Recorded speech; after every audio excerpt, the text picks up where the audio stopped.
name's Phil McKinney. I'm the President and Chief Executive Officer of Cable Labs, located near Boulder, Colorado. We focus on developing technologies for the cable industry. My background is I spent the last 25 years in the telecom and innovation space. My disruptive hero is my first mentor out of college, a guy by the name of Bob Davis, now a long time retired, lives in Phoenix, Arizona.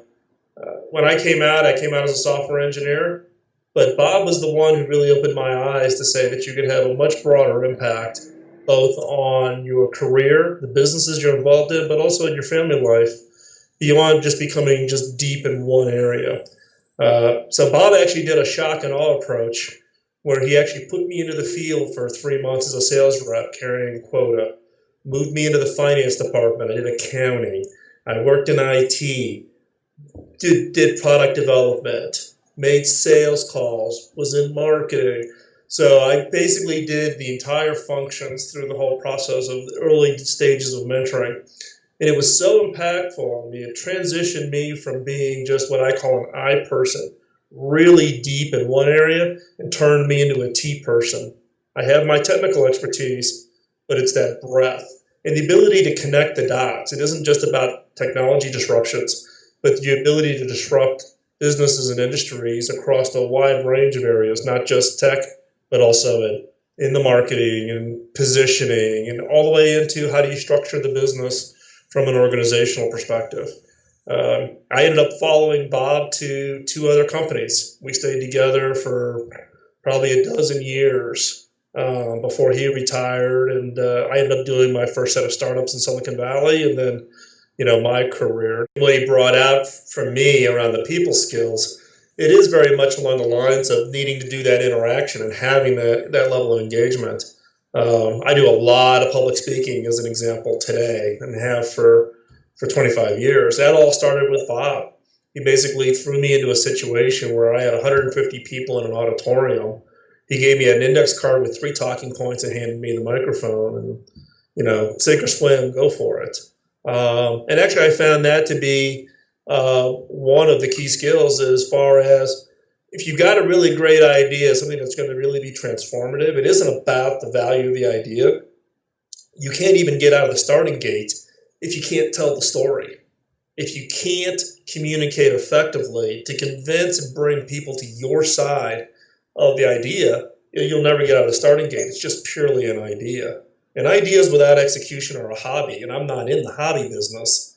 So how do you use those communication skills, the interactions with people, conveying confidence, conveying the trust that people can put in you, that they'll come to your side of the idea and actually commit themselves to your idea to make it a reality.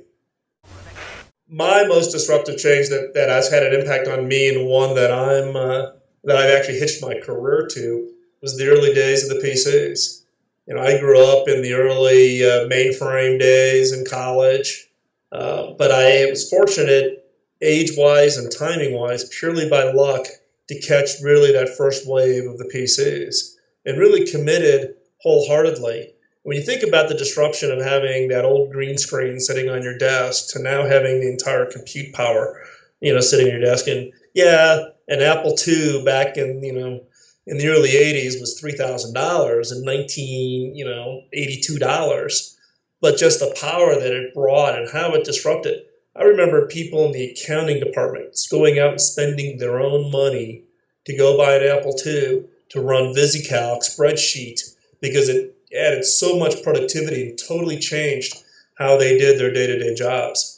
And there's been additional ones that have happened over the years. I was fortunate also to be involved in the early days of mobile telephones here in the U.S., and then I spent a decade and a half building the wireless networks around the world, in Europe and in South Africa and India and China.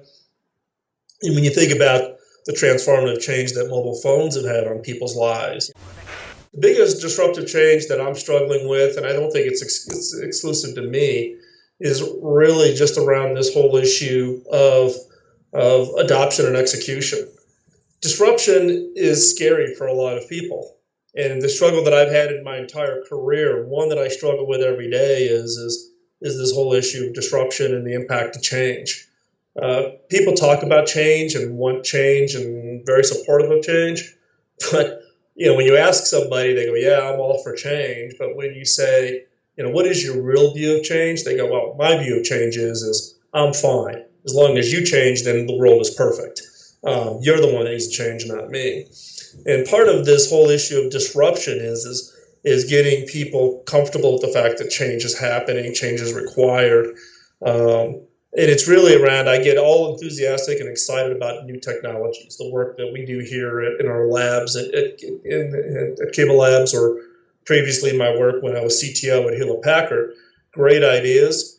It's the struggle is getting that really great idea, whatever it is, out of the lab and turn it into reality. And it's that resistance inside of organizations to really embrace and execute.